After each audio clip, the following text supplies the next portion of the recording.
Tuperos y tuperas, today on Duke by the River. Should the World Cup be hosted in Philadelphia in 2026 as one of the host cities? Your boys give you their thoughts on that. We're going to look back at last Sunday's matchup against Orlando City, some afternoon football, and as well, we're going to look ahead at this upcoming Saturday afternoon as the Philadelphia host Atlanta United. And don't you dare go anywhere, guys, because you do not want to miss this episode of Duke by the River. Let's get it started, guys. Dale!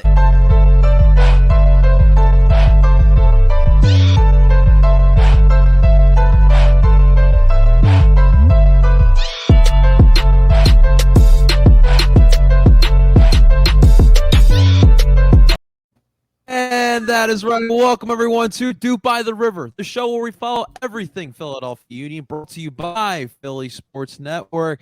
Welcome back, ladies and gentlemen. It has been another week of Union soccer, and that means we have stuff to talk about. And we're not going to waste any time here. I want to introduce to you guys my fellow experts in duping.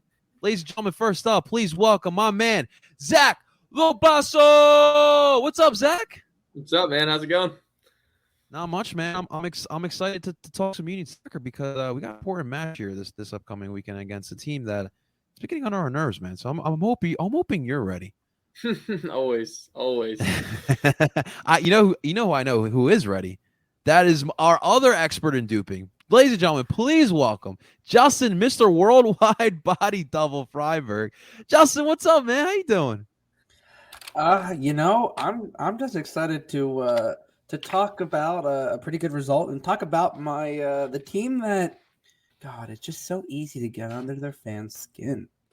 So I'm actually, I can talk about that. I can describe both teams. So we've played. So I'm ready. I'm ready to go. Yeah, I think besides the New York Giants, I've never met an American sports fan base that is more triggered than Atlanta United. So we'll have fun with it. We always have fun here on Duke by the River. Why else would you listen to the show? Before we dive into what we got to talk about here today, ladies and gentlemen, please do not forget, if you're watching this live, we're back on PSN. If you're watching this live on Philly Sports Network or on Ed Parcero Philly's YouTube channel, do us that solid and hitting that like button on that live and subscribe to both if you haven't. Cannot wait for some more. Shouts to Liam with that Fletcher Cox interview. Absolutely beautiful content. Shouts to our boss man, Liam. Great job on there. So make sure you guys are subscribed there. And, of course, you can find Duke by the River along with all of your favorite Philly Sports Network podcasts on PSN Radio. You can find that wherever you stream podcasts, ladies and gentlemen. All right, boys. All right, let's get to it, guys. So I want to start off today with the events that took place yesterday in South Philly at Lincoln Financial Field. Philadelphia made their case of why Philadelphia should be one of the host cities for the 2026 World Cup. Now, I'm just going to start off and saying real quick, if you are a Philadelphian, if you're proud of being from Philadelphia, in the area in general, you want this tournament to come to this city. It is the biggest event in sports. It's every 4 years. It brings people from all over the world. A billion eyes are watching this.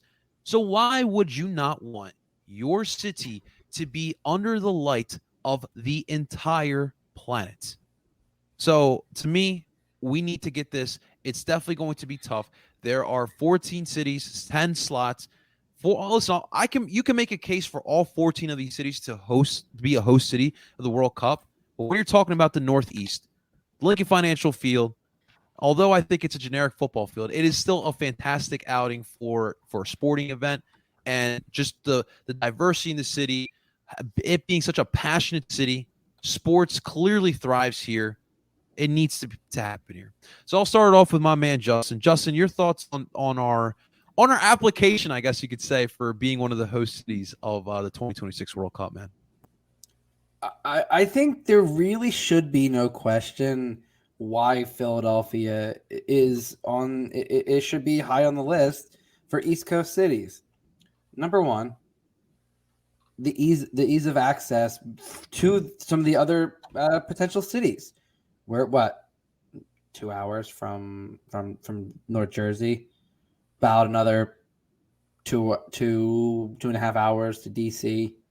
So it's a pretty good hub. You also got pretty damn good logistics of a pretty big airport near the city. transportation in and out of the city, decent amount of lodging in and out of the city.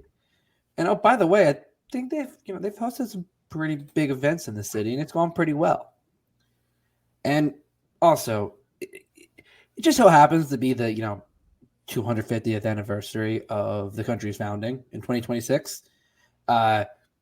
If you're FIFA, if you're the U.S. bid, why would you not try to capitalize on that kind of historical significance and put it in the nation's original capital?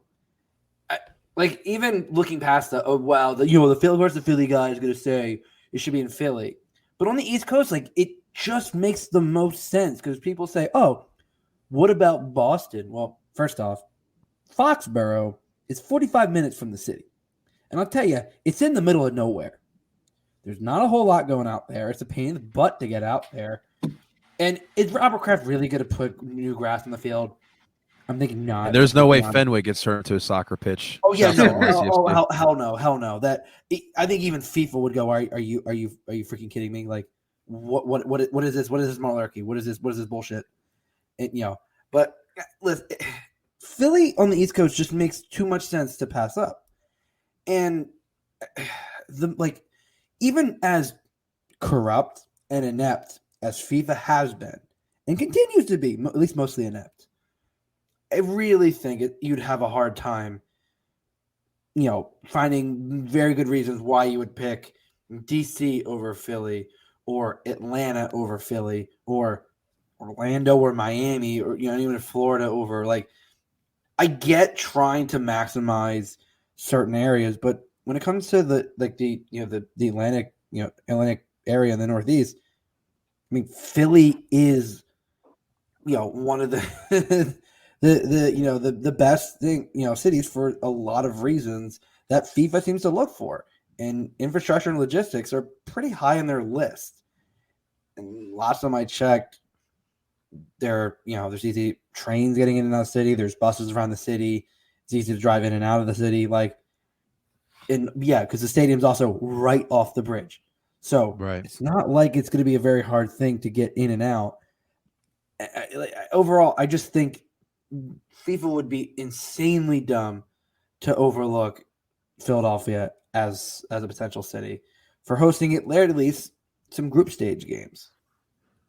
So the one thing I think that will hinder is, like you mentioned, look, I mean, MetLife and Lincoln Financial are not far away from each other whatsoever. And I'm sure if Philly and New York get that bid, the state of New Jersey, that hotel business is going to be booming in the summer 2026.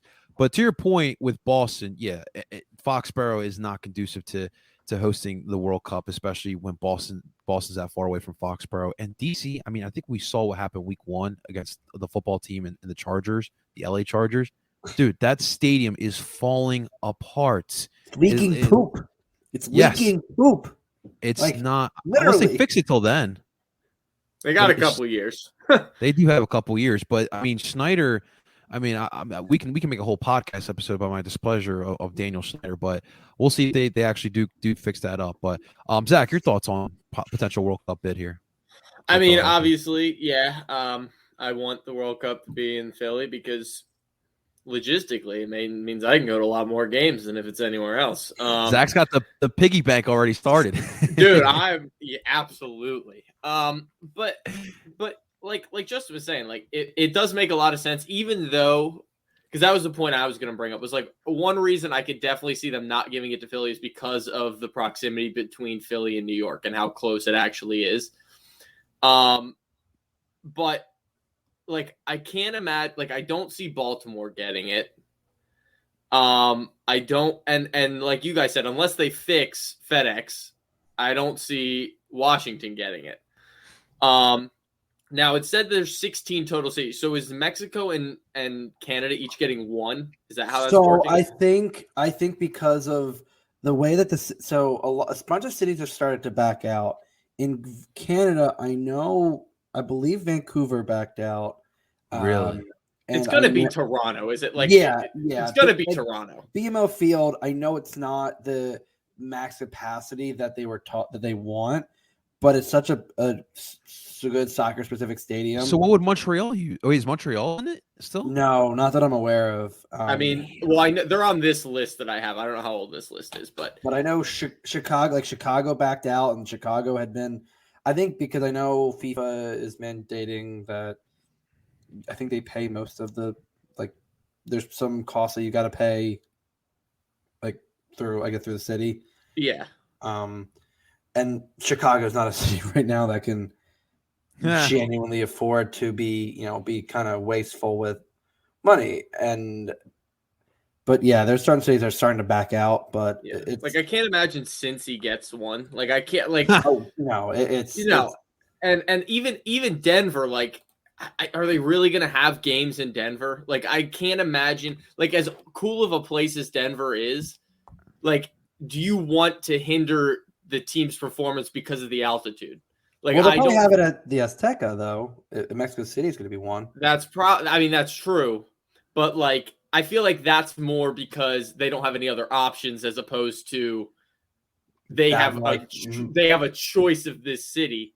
What in Mexico? It's Mexico City, Monterrey, and Guadalajara. I thought. Yeah, Monterrey would be a cool place. Monterrey Stadium. That would be a nice hell one. yeah! I want to go there in awesome. general. That would be a nice one. But Dallas and Houston are probably both going to get one. They probably both be one. I don't think they're going to do. I both. don't get Texas having two. Yeah, but Texas doesn't have two. I think. What was it You think Cali gets? You think Cali gets two? No, I don't think so because do you think Florida Florida gets two? No, I don't think any state gets two. If Florida, it'll be Miami. If any of them get two, it'll probably be Cali, because San Fran and LA are decently. I would far say apart. LA would make the most sense in terms of because you're probably playing at Bank of America. No, they'd probably play it. They'd probably play at SoFi. Oh, that's true. That stadium grass or turf though, because I think it's turf right now, but I'm sure they just put grass in there they could do that. I'm sure.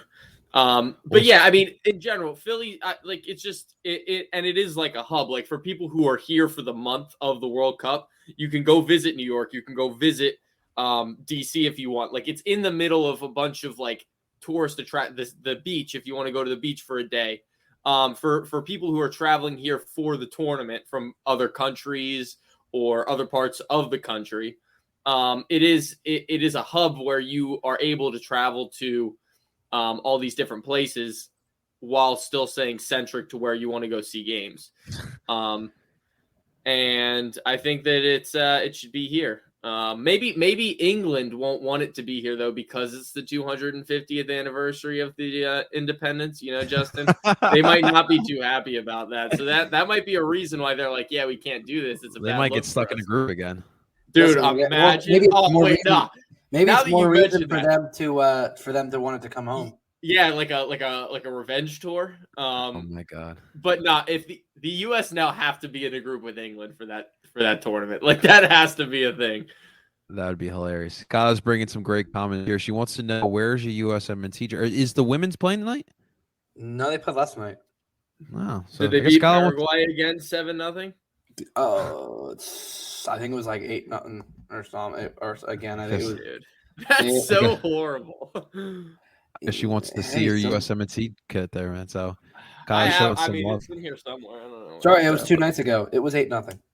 God, dude. I got my Agudelo upstairs, so whenever we need that, I still give you. I need a Pepe. credit. I need to get a Pepe for getting that. I'm so glad, by the way, that Paul had those Venezia kits, and I was just like, I'm buying. I don't even care if they don't fit. I just want both of them. Absolutely, give me that Jack DeVries.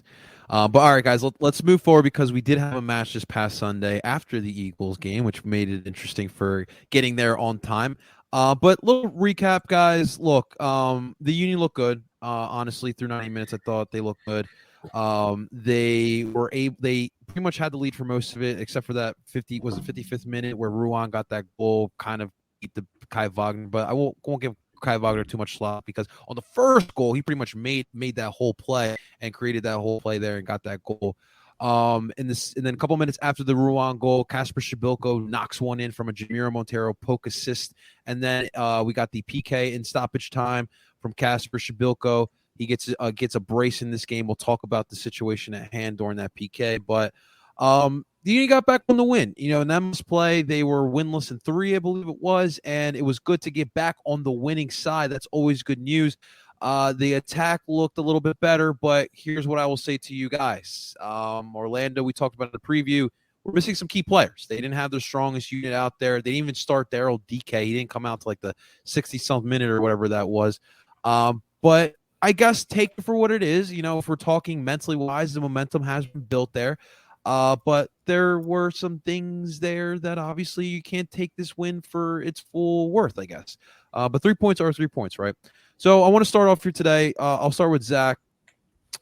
Zach, the attack did look a little bit fluid. Obviously, we just mentioned Orlando being weaker, but what did you see that you like that can be sustainable going forward, especially when we have a tough matchup this Saturday? Having at least one forward who can run at a decent pace up top, I think that is vital to this team. And I mean, Davo, I don't know what's going on. But hold on to that. At some point, if Sergio stays healthy, which the biggest if I think in sports is Sergio staying healthy. He and Davo can spell each other and give the Union a semblance of pace in the front three, which they lack always when they don't play one of those two people. Because Casper is super slow, Corey's not very fast, Montero's not super fast, and Gazdag has decent pace, but he's also not crazy fast. And that amazing pace that Sergio and Davo both have really make it tough for defenses because they have to account for us playing in behind. And then once we get the ball to feet to our creative players like Gazdag, like Montero, like Casper, they then have space to dribble at back lines. But if you have all 3 guys up front slow, back lines aren't going to give you that respect of they can beat us over the top because we can't. That's a very good point. So Sergio needs to play or Davo needs to play. Whether they're performing or not, it doesn't matter because there's always that chance that the ball over the top can get there and one of those two will score a goal because of how fast they are. So to your point, we could possibly see Davo this week. Obviously that's up to Jim, but we got a little knock here today. Corey Burke is out for at least the foreseeable future with a high ankle sprain. So you would think this would be an opportunity for Davo to get put out there. And remember, guys, he's not here for long. It's a 6-month loan, so you would think that. But Corey being out, it'll hurt a little bit. It'll definitely hurt a little bit because he does bring some pace as well. But it was interesting. Justin, I want to ask you, Jim going back-to-back games, the midweek game against Club America, and then obviously Sunday's game, did not start Daniel Gazdag. What did you think about that, man? I'm not exactly concerned. I think it was going to be a lot to ask Gazdag to come in there midweek, even on start, and propel the team. And they had some chances, but after the PK miss, it definitely things changed, and it was kind of a different game. So bringing him on was kind of a last-ditch effort. I think at this point in the game when you were up 2-1, I think it was just kind of getting him ready. Probably for a start on Saturday. Again, I think you're still. Remember, he's only been around since late May, so you're really. It's kind of a midseason acquisition, and again, it's one of those. He was coming off of his season, so I think this is a lot of just kind of get him into the team, seeing where he's fit, giving him decent minutes. It's not like he's getting 5 minutes off the bench. He's getting 20, 25 minutes at a time. And even when he does start, he is still getting at least 65, 70 minutes. So I'm not really too concerned about Gazdag coming off the bench. For me, the more concerning thing, and you guys talked about, was Davo. With Corey Burke out, I think that might open the window for him to get at least some more minutes. Yeah, I mean, it'd be nice for him to get some minutes, right? I mean, we only saw him what was the New England match, and that was obviously because we had like 7 guys away on World Cup qualification. But yeah, I mean, that would be really nice to see. I mean, with guys like being out, I just thought it was interesting. We know Jim loves Jamiro. I mean, putting him there at the 10. I mean, I just for me, I would want to continue seeing guys that kind of trying to continue building up that chemistry there with the boys. But Zach, obviously, we all like to joke around the rotation or the lack of rotation by the Philadelphia Union and Jim Curtin. But interesting to note that it seems as if Jim's main substitutes have been either Daniel Gazak, Jameer Montero, a 10 on the bench, and then obviously the other forward, whether it be Sergio Santos or Corey Burke, whoever's not starting. No kids were playing this game. And obviously a game where Orlando was a little bit weaker, and you had 2 matches in 1 week. What do you think so far about the rotation? Jim doesn't want to do it unless he has to. It's basically how I look at it. Like, unless we are missing 7 guys because of World Cup qualifiers, Jim isn't going to rotate the squad. At least not drastically, like maybe 1 or 2 pieces here and there. And I mean, I get why he doesn't want to. He wants to try and build cohesion. But, like, you see Bedoya play these games, like, when he starts, and at, like, the 60th minute, he's dead. And it's because he played, like, every minute last year. And he's being asked to play, like, every minute this year. And he's old. Like, I've brought this up many times. Like, he's, 34? Like, for a center mid to play as many minutes as he does in the system that Jim has him playing in, at his age is tough, and I'm concerned that like eventually he's just gonna break down. I don't know if he's like on that Tom Brady diet or whatever, and maybe he'll never break down. But yeah, I think there definitely should be more rotation, and especially in the midfield because we have so many midfielders, like so many. Like you got Jack, you got Quinn, you got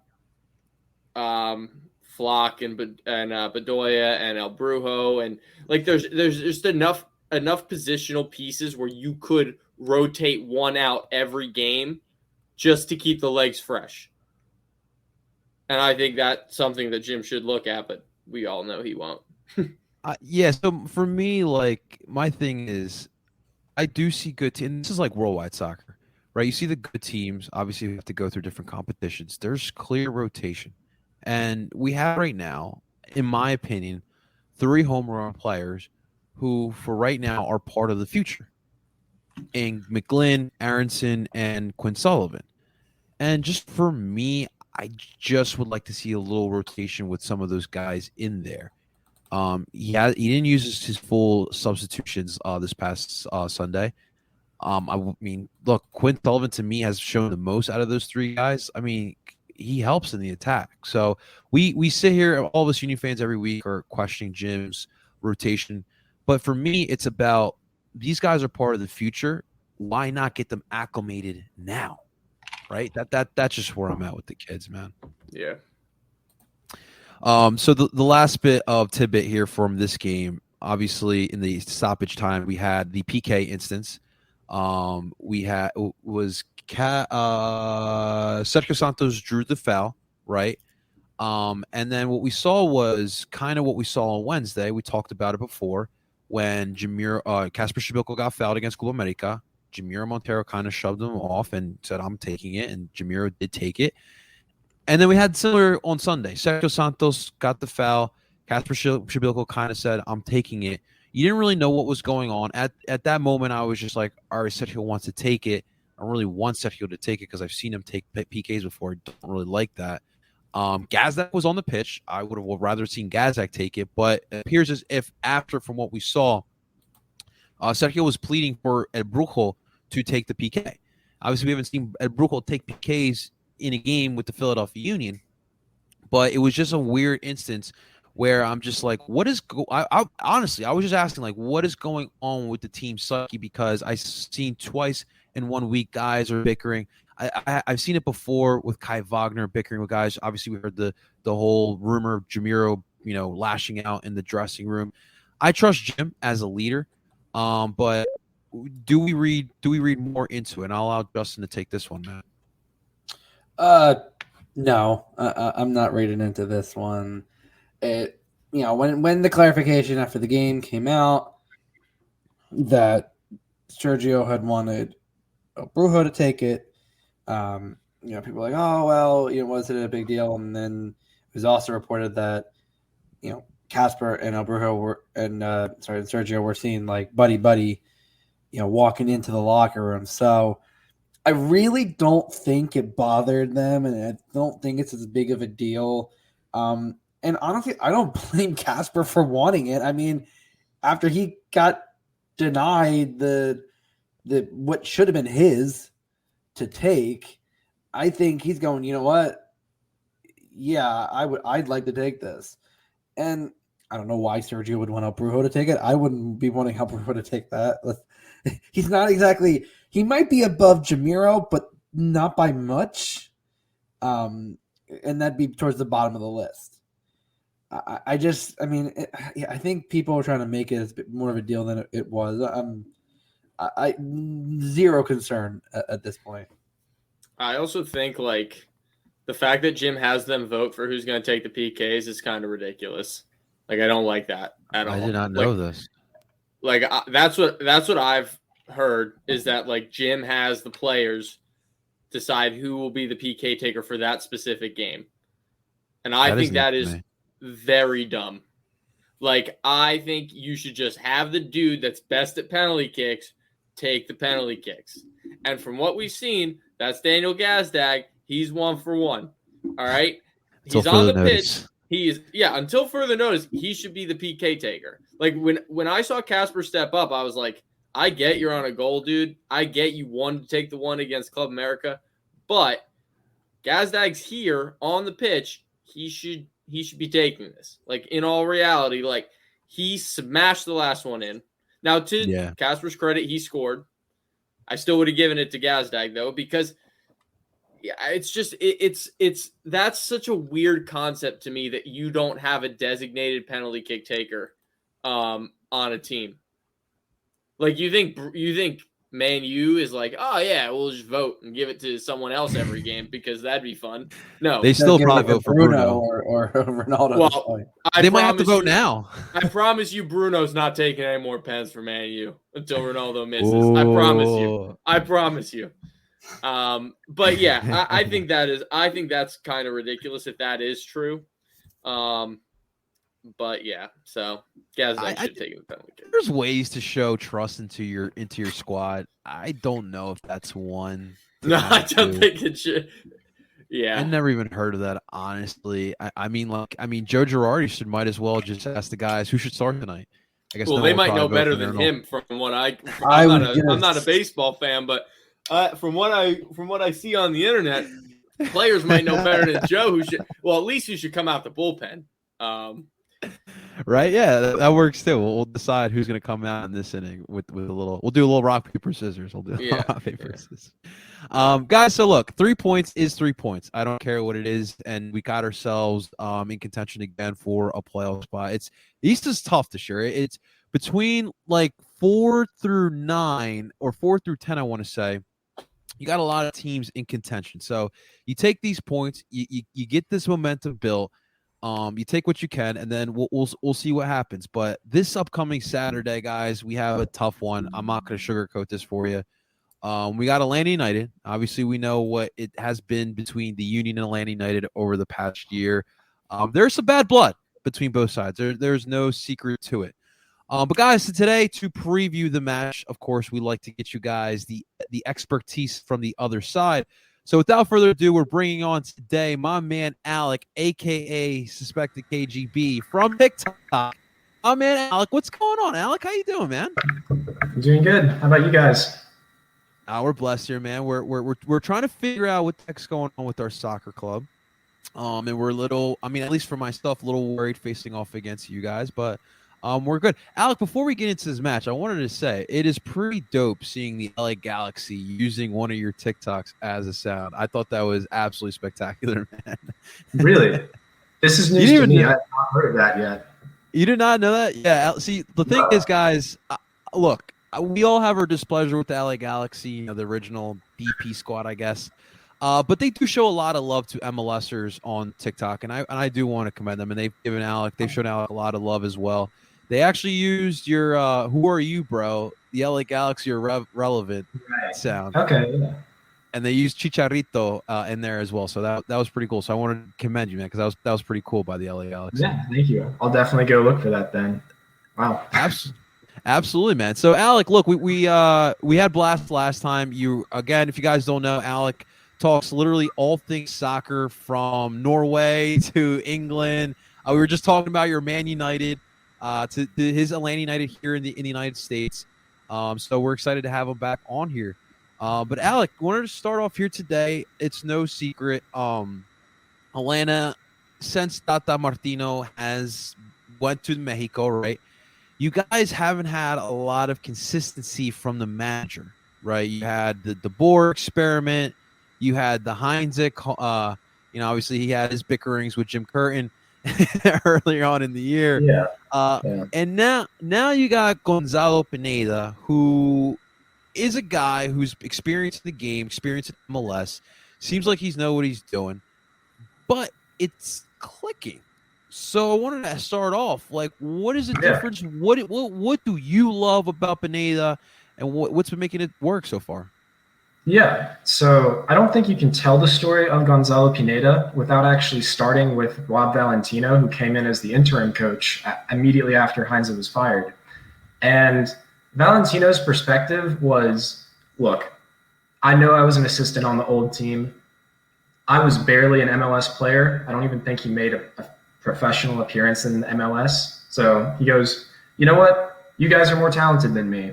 I get that. I'm going to let you guys do your thing. These are the qualities that I want in defense. And for the attack, I trust you guys. Like Barco, I can never attack better than you can. And you are 15 years younger than me. So have at it. And it took a little while for that to click. I think there was still some shaking off the very rigid structure of the Heinze system. And then once it finally clicked, it just led to win after win after win up until the end of the Valentino era. And Pineda really hasn't done too much to mess with that. What he's really done is helped solidify that because we were still conceding a few goals despite, I think, having a pretty good defense considering the MLS. So kind of tighten that up defensively, and same thing going forward. I trust my attackers to combine, create, and score goals. So, it feels kind of like a continuation of the Valentino system, and it's really paying off. Okay. So kudos to him for just, not fixing something that's not really broken, and something Valentino did spot there. But about the tactics, that's something else that's kind of been lucrative with you guys. It seemed with Tata, you guys had like a fast pace. I mean, obviously with Miggy and Josef. But then the board introduced the 3-back set. So where are we at now in September 2021 with the tactics?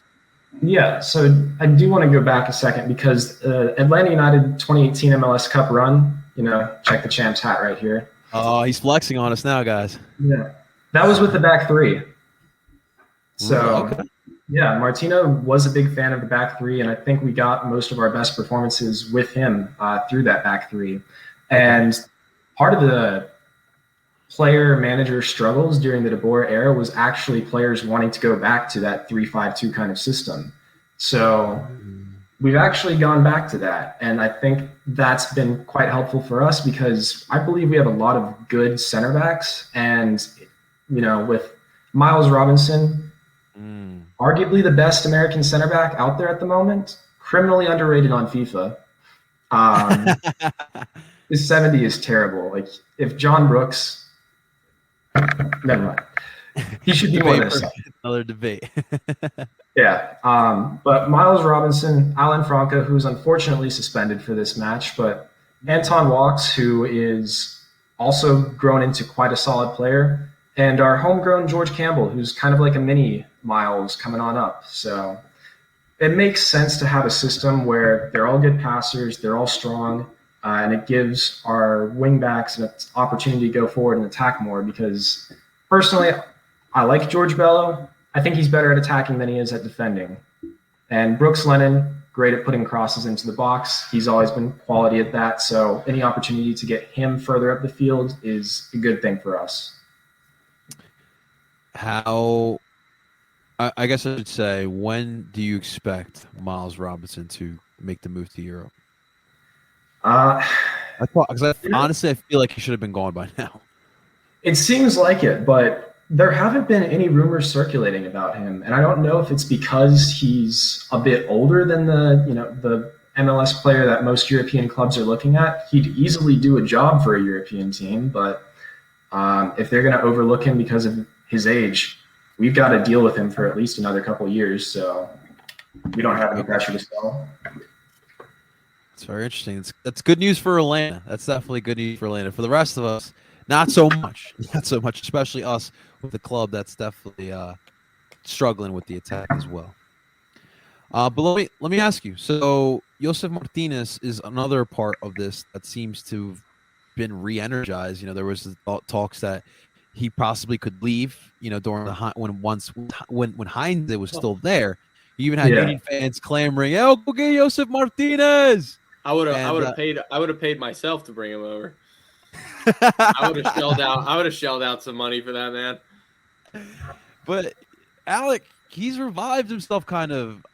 Is it more so Gonzalo, like putting him in a better situation? Gonzalo and his relationship? What is it that Josef looks like 2018 Josef?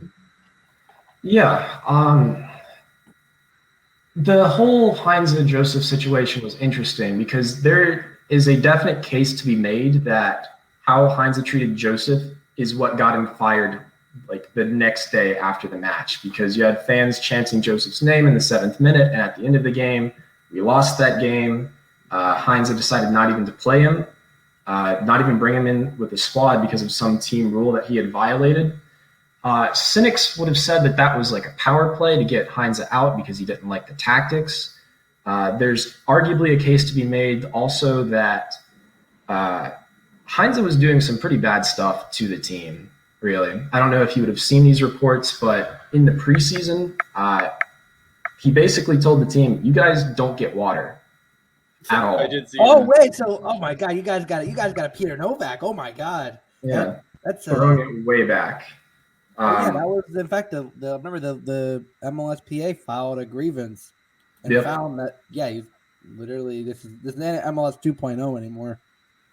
Yeah, and there was also along with MLSPA some violations of doing double training sessions, and Tata Martino also was getting investigated for some of those things, but a team will definitely put up with it more when you're with a former Barcelona coach and you're winning, rather than we've drawn our 5th game this season 1-1. So take what you will from that situation. But ever since Heinz has left, I think Valentino really created an environment where he's like, "I believe in you guys. Go forward. You are so talented. Like, it would be a shame for you to not go and express yourselves." And Pineda, I think also he's carried on with that philosophy. And you can make a whole case that the job of being the Atlanta manager is keep Joseph happy, which is by playing him and giving him players who will feed him. I mean, yeah, I agree with you. I mean, Alec, I'm going to go out on a limb and saying that, I mean, even 10 years after Josef retires, I don't think there's going to be another Atlanta United player that has the same impact as Josef Martinez. So it would be very intuitive for you to kind of make him happy. I mean, you would think so, but it's like kind of common sense there, but it's definitely interesting here. So obviously now I'm looking at our side here. What should the Union really look for in trying to stop that's made Atlanta dangerous in the last 3 games? So the main thing, and this might be a bit difficult, I don't know how you guys' defense is, but the goals have come from all over the front 4, really. Atlanta United's trying to push the idea of BAM, Barco, Araujo, Martinez, Moreno. I think it's kind of a hokey acronym, but they have all been incredibly lethal recently. I don't know how much you know about Araujo because he came in just a little under a month ago or so. He's already got a cracking goal. Yeah. He won the French title this past season. Now, he was a super sub, but in the few games that he's played so far, if you close up to him too close, he's going to nutmeg you. And if you let him have space to run at you, he will zoom right on by. You have no chance. Okay. How's Sosa been looking? Because he was someone that looked good against us in the Champions League. So with Heinze leaving, the system has shifted a little bit away from having the center defensive mid drop back and spray the ball out. So now he's playing more in a midfield too, and he's playing a little bit further forward than he maybe has previously. And he's also played more minutes this season than he had previously in his entire professional career. So he's looking a little burnt out at this stage. He's still really good, like very nice distribution. But if you looked at the previous games versus Atlanta and thought, this guy is controlling everything, this is not the case anymore. Okay. Yeah, we'll see. So our defense. The problem has been is the attack is kind of, I feel like, putting the pressure on the defense. So I think it's definitely going to come down to our attack. Zach, we'll start with you, man. We'll look at our side now. I mean, you heard it. The Atlanta United attack has definitely been re-energized for sure. How do you see the Union trying to kind of combat this Atlanta United attack, man? Well, from what Alec said, I don't know if it's going to be the easiest task in the world because for those of you who don't know, our center backs are not very fast. That'll be a problem. They are considerably slower than what the forwards have that we will be coming up against. And especially with how attacking our wing backs like to be, since we don't play with width too. I think it's going to be a very tough challenge for Glesnes and Elliott to contain those four. And I think the way you're going to have to really do it is you're going to kind of have to tell El Brujo and probably one of your box-to-box midfielders to sit. You're not going forward today. Possibly Ali then. Because I think you keep Flock back if he's really in. Okay. Well, yeah, that's what we're saying. Because and everyone on Union Twitter loves to tell me that Flock isn't good at attacking, and I'm like, you're right, he's not, because he's a 6. He's not a box to box midfielder. So that's why he's not good at attacking. But anyway, yeah, I think those two are going to have to sit, especially if we still want to create goals from out wide, which seems to be one of our only ways of creating goals. So if you want that to continue to be the case, you're going to have whoever's playing on the right, probably Bizo, and then Wagner on the left to keep going forward. But that leaves our back line very vulnerable, so you're going to have Brujo and probably Leon sit a lot deeper than they're used to sitting when we move forward. I mean, you could always, just keep the ball and, with possession, keep the ball away from Elena's lethal attack. But, that would require this team? That would require you to actually possess the ball. Some nice possessions going. Jim Curtin's system? Possession? Oh, I think we're on two different pages here. I don't know if that's it's definitely going to be tough, man. Justin, man, how are you feeling heading into this match here for the Union? I mean, Atlanta, it's no secret they are hot, man. Yeah, but unlike Zach, I'm a lot more confident in our defense. Glesnes might be a little slower, but Jack he's playing really nice right now, though. Jack can make some strides. I mean, he's not lightning fast, but he's got pretty long strides and makes that ground up pretty quick. And he's not probably going to be the one that's going to be chasing down Jurgen Damm on the wings. That's probably going to be Kai or Olivier, who I think can get back. To be fair, Jürgen Damm is also probably not likely to play. Yeah, and that makes it 10 times easier because I think with the defense, again, I've never been worried about the Union defense because it's never been the defense's, reason why we haven't won games. It's been the attack. Now, I do kind of agree with Zach. I don't know if necessarily it's a formation change, but I think you might see either Leon or Ali kind of play a little deeper and or stagger who's being more the defensive responsibilities.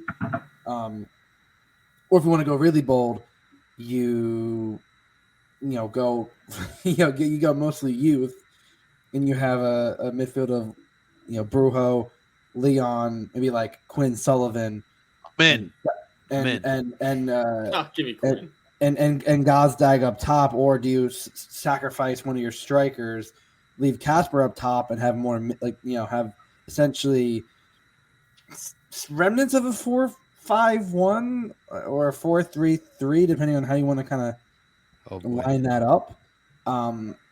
I do think maybe a slight formation tweak, but I think it hasn't been over the last couple of years. I think the Union Atlanta games have gotten more competitive, and it hasn't been like it was in 2017, 2018, where you saw a sizable gap. I think the Union, for all our our intents and purposes, really picked up steam around the end of 2018 and into 2019, and obviously 2020 kind of was hit the peak of what we were trying to achieve. So I think the gap's a lot closer than it was at any point. I mean, you've both won trophies, so it's okay. Yeah, one has an MLS Cup and the US Cup and whatever that Campiones Cup. I don't know if I'm trying to determine if that or the League's Cup or whatever they're trying to shove down our throats is any important. I think it's trying to take away from the U.S. Open Cup, but that's a different diatribe for a We also have the U.S. Open Cup. Yeah, that's a different diatribe for a different day. But I think, yes, Atlanta has been playing a lot better lately. And I think, honestly, Atlanta playing better is, people say, oh, when the Galaxy played better, it's better for the league. No, right now, your LAFCs are struggling. Your LA Galaxy are struggling. Even Seattle is really, really struggling right now. Columbus is struggling really hard. Like, a lot of the teams, you're now New England. Okay, New England's finally, I don't know if this is consistent past this year, but New England, your originals are back. Atlanta's starting to get back to now. It was after a rough stretch, and obviously involved getting rid of Heinze, who I think, let's be honest, I think rode the coattails of his little time at Man U to get that job, because it's not very clear what made him a successful coach. In fact, I don't think he really was. But I think, again, that team has always flowed through Joseph. It was when Miggy was there, and the key when Union have done well has been limiting Joseph's effect on the game. And I think that's the most crucial thing. I've said it for a long time. If you can cut him out of the game, you force the rest of the team to try to work him in. And that's where the more they try to force it in, the more you kind of start to dictate the tempo, because eventually those the other passes are going to get cut off, and the Union are a counterattacking team. And that's where I think it could pounce, because you saw in the last game against them, counterattacking was huge. I mean, like the counterattack for the Union when it's been successful. I said it in the CCL match, the first half. I said, if they could get that counterattack going, it's there. And I think the Union are best when they can open up space. And now it's been a little tougher lately, and they've been missing some decent chances. But I think, last game, even with a not so full strength Orlando, they showed that the team is there. I think it's been a little, stop-start in terms of momentum. Yeah. But the foundation for what made this team good last year is still there. God, I would love to see that counterattack work again, man.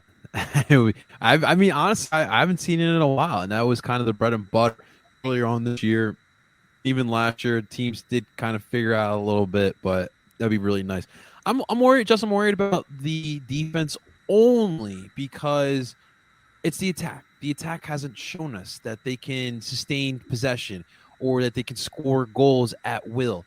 And when Atlanta is clicking, it's a lethal attack, and I'm just worried about the pressure that their attack is going to put on our back line. And I mean, look, Zach likes to clown at Brujo, right? But honestly, he's kind of right about it sometimes because I don't know if a Brujo's head is going to be level-headed, right? I don't know if a Brujo's going to do a ridiculous slide tackle to get him carded. So it is a little bit of a concern. I love Alejandro Bedoya. I get emotional thinking about the Ali's days in Philadelphia coming to an end. But at this age, he's playing way too much. He's just playing way too much, and that also concerns me as well. But Alec, I wanted to just get your lineup prediction for Saturday. What do you think? How do you think Atlanta's going to line up formation and the players? Yeah. So, like I mentioned, 5-3-2 is pretty much guaranteed. No matter, I guess maybe 5-4-1. I don't know. However you want to classify it that way. Keeper is going to be Guzan, obviously. He was basically not there, I guess, for the Gold Cup time period in which we thought Alec was putting in performances that were deserving of a starting spot. And Guzan came back in and made a few big errors, but ever since those first couple games back from the Gold Cup, he has actually been playing at a higher level than I think he has for quite some time, which is good for us because you can find plenty of fans like me, if you remember last time, who were saying, get rid of him. He's way past it. But he's in good form at the moment, so no question about Guzan starting. Left wing back, George Bello. Pretty obvious, I think, choice there. And for center back trio, it's going to be Anton Walks, Miles Robinson, George Campbell. If you don't know George, he's, again, kind of like a mini Miles. He almost even looks like him. Tall, fast, good passing. Is he a homegrown? Definitely. Sorry? Is he a homegrown? He is a homegrown. Okay. Yeah, so definitely be seeing more of him in the future. At right wing back, we're going to have Brooks Lennon trying to put in those nice crosses. Midfield, so we got a couple options here, and I'll give you the hopeful one because Joseph should be able to play. There's a small chance that he might miss the game, but if not, got the alternative covered there. So if Joseph plays, you're going to see Santiago Sosa and Marcelino Moreno as your two midfielders. In the Heinzet days, Moreno was a winger, and really he is absolutely wasted on the wings. So putting him central makes him so much more lethal. If you've seen the goal, our third goal from against DC, Moreno picks it up, oddly enough, on the wing and then beats 5 guys to play it directly into Bello right on the goal line. So fantastic stuff. For your wings, you're going to see Ezequiel Barco and Luis Araujo. And I should have emphasized this earlier, but Araujo is the closest thing to Almiron that Atlanta has had since he's left with his pace, directness, dribbling. The main difference is that while Almiron is more likely to pick a pass, Araujo is probably going to go for a goal of the week contender. But, Seen that. Andre. Yeah. We got Andre. So at least that's, solid. Don't need to give up goals from distance. Yeah. So probably unlikely. So the forward, what you said, I'm sorry? Yeah, so in this system, that would be Joseph Martinez. But in the case, for whatever reason, his injury is serious enough that he can't play. Instead, your midfield two would be Santiago Sosa and Mateus Rossetto. Rossetto kind of came in last year, didn't really make any sort of impact, and has finally come in this year, back into the team, reinvigorated, and looks pretty solid. I don't think he's anything insanely good. He's not like a Darlington Nagby type figure for us, but he does quite a good job at the moment. And then for that front three, if Joseph isn't playing, it's going to be Moreno, Barco, and Araujo, with Barco probably as the false nine, but with so much rotation that your defenders are going to have to be very focused because it's going to be constantly shifting. So that's the trouble for Bizo then, because Bizo doesn't like to be focused. Hey, man, he's looked all right in the last couple of matches, so I can't kill him too much. Yeah. Last two. One last thing on the false nine system, we beat Orlando 3-0 without Joseph using that system. So good. It's also Orlando right now. We were slowly starting to the Orlando. Yes, that's a good way of saying it. Orlando being Orlando. So that means we got to start Baby Aronson, right? Goose Dan's in town. We got to start Baby Aronson, right? I mean, hey, someone else has got to make him. Got to keep on the family tradition. Yeah, I think it's time. Justin, how about we do this? Justin, give us what you think the lineup will be. Zach, let us know if you disagree or agree. All right. In net, it's the Jamaican sensation, Andre Blake. I mean, listen, you can write that in permanent marker.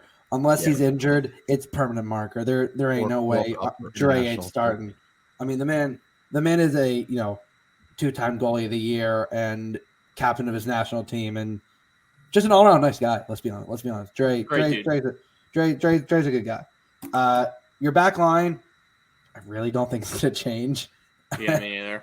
It's gonna be Kai, Jack, Jakob, and Bizo. The only change I could maybe see is Alvis in there.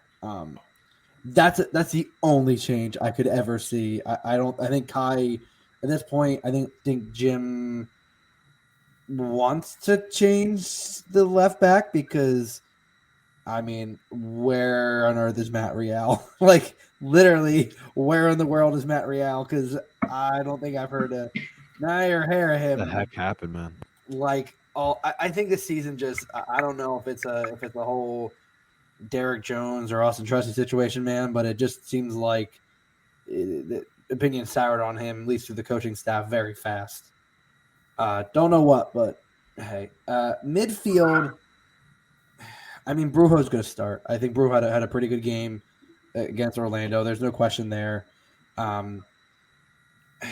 want to say there could be a rotation, but I think your midfield, your shuttlers, they're going to be Leon and Ali.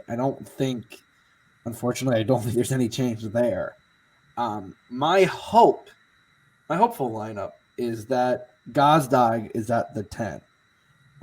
That would be ideal because Chamiro is not a 10. I don't know why Jim forces him as a 10.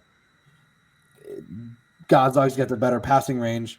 He's got the he hasn't been able to shoot much because no one's really helping him out, so it's going to be easy to kind of step in front of a shot to block it. I think your strikers, obviously Casper, I mean, coming off a 2-goal performance, actually looked pretty good, after a bit of a rough stretch lately. He seems like he's starting to pick it up. And the other striker, I don't know. Because you had Sergio come on and play, 20 minutes or so. I don't know if you want him to start. So I'm going to kind of throw a bit of a wrench in that. Is he going to say? If Serge, I honestly, I think I play with one forward. I think you try to get Jamiro and Gazdag on the field.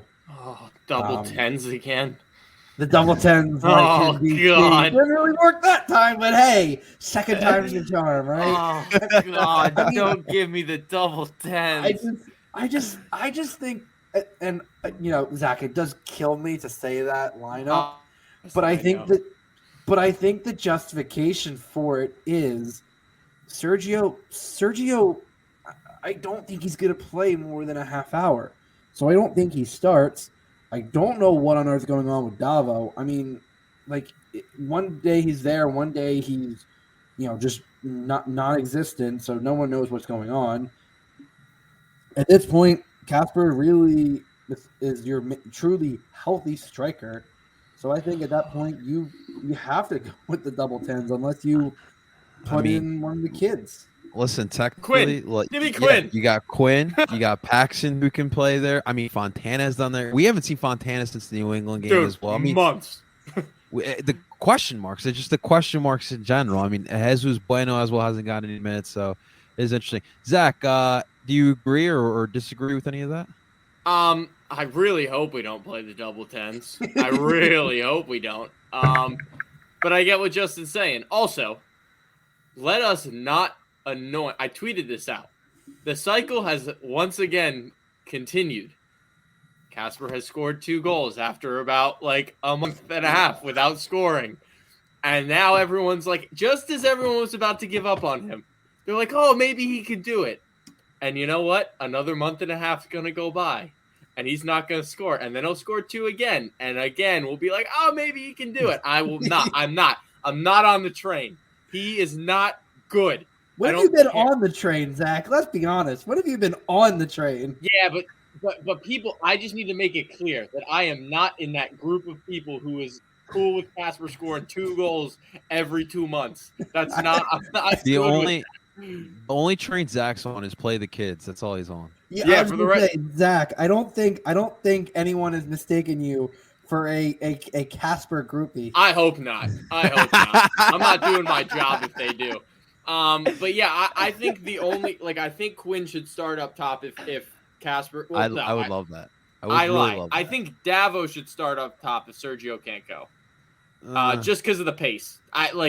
And Quinn gives you some of that, but not to the extent that Davo or Sergio do. So I think that for sure one of them needs to start, like I said in the beginning, because we are slow. And if we're going to counter, which it seems like we're going to have to do, we need someone who's fast up top. Yeah. Because you can't counter with a slow forward. It doesn't work. Like you don't see Olivier Giroud leading the line of a defensive countering team. It doesn't happen. I'm trying to picture that, and listen. First of all, that's a beautiful image. He is a gorgeous man. He is a gorgeous man. I am. He's not he's not a very fast man. So no, he's slow, and I can't imagine that happens. Like it's not allowed to happen. That we don't play with someone fast in a game where we're gonna have to counter, and I hope Jim knows that. I think realistically, what we'll see is Sergio starting. And I could see Davo coming out in the second half for like 30-some minutes to give Sergio some rest there. But that's realistically what I could see happening. But look, obviously, I love what you guys are saying because you know why? It's something different. Yeah, that's pretty much it. And that's something that I would like to see. But all right, let's get to it, guys. We're already at the hour here. So Alec, as always, as the guest, will allow you to. We want to get the prediction, score line, and your thoughts on the match that's going to happen on Saturday. Yeah. So the result I think is going to be 2-1 for Atlanta. You're going to see Barco continue his form and Araujo finally notch a second goal. It's going to be interesting because this is actually Pineda's first game away from home.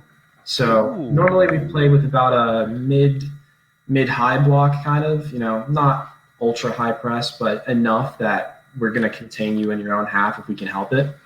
I don't know that we maybe resort to that on the road, but we'll still have enough creativity, speed, pace, I think. It might take maybe a counterattack goal or 2 from us, but I think, Barco in particular is one of the league's hottest players at the moment without question, and he's going to make a big impact again. So pretty much what that means, ladies and gentlemen, if you're going to the match on Saturday afternoon, be loud as possible. All right. Justin, you give us your prediction, man. I've been debating this the whole time about, varying score lines, and, I try to be the sensible one between the ever-loving over optimist that is our good pal Tim, and I'm gonna say realist. I'm gonna do the nicer version of that with Zach. I try to be the balance between the two. I'm not going overly optimistic, but I think the scoreline is going to be a little wild. It's going to be a barn burner. There's going to be a lot of chances. There's going to be a lot of back and forth. I'm I'm going 2-2. Justin going 2-2. I think it's going to be a game of a lot. I mean, I said a lot of chances. I think both goalies are really going to have to at least come up to make a couple big saves. But with the way the Atlanta attack's been going, and I hope the Orlando game could be a bit of a springboard, because every time we talk about how the Union attack doesn't score, they have one of those games where they start peeling off goals, and they don't win, but it's usually a draw. Like in Chicago when it was 3-3, like it was just like, okay, that was a barn burner in a game that you weren't expecting one to be. So I'm hopeful, and it's not so much over optimism. It's just at this point the draw for me is the default until I see a little more consistency from this team. And of course, as always, when we're talking about the Union 2021, it is important to not concede early. That's the key. Zach, what do you got? What do you see happening on Saturday? I think that it is going to be 3-2 Atlanta. I think their attack is very potent, and we're going to see that in full force. But at the same time, I think attack, not Casper, is good enough to get to as long as the fluidity of the Orlando game carries over to this one. But that, again, is a big if. So we'll see. I hear you, man. So it's definitely gonna be tough. This is going to be a hard matchup for the Philadelphia Union as Atlanta comes in hot. Again, 3:30 kickoff here in Chester, Pennsylvania, this upcoming Saturday. Of course, I believe Justin, you'll be there, right? Yep. Justin and myself will be. Zach, when are you coming back out, Zach? I don't know. Think before the season ends, man. I think it's gonna happen during the playoffs, because I think we're going to get playoffs. So, okay. And I think we're going to get one home game and maybe one more, but we'll see. Okay. All right. Well, hey, Justin and I will be there, so that will definitely give you guys the action from there. Alec, again, man, thank you so much for coming on in, man, giving us the perspective of Atlanta.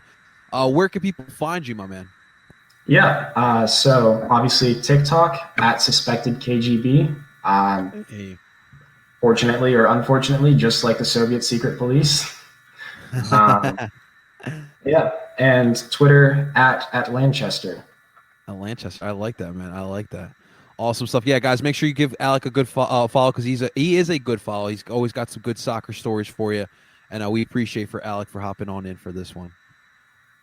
Ladies and gentlemen, that is going to do it for another episode of DOOP by the River. Guys, do not forget, if you're watching this live on PSN or on El Parcero Phillies YouTube channel, make sure you guys hit the like button and subscribe. And, of course, you can find this episode on PSN Radio. You can find all the Phillies Sports Number podcasts on there as well.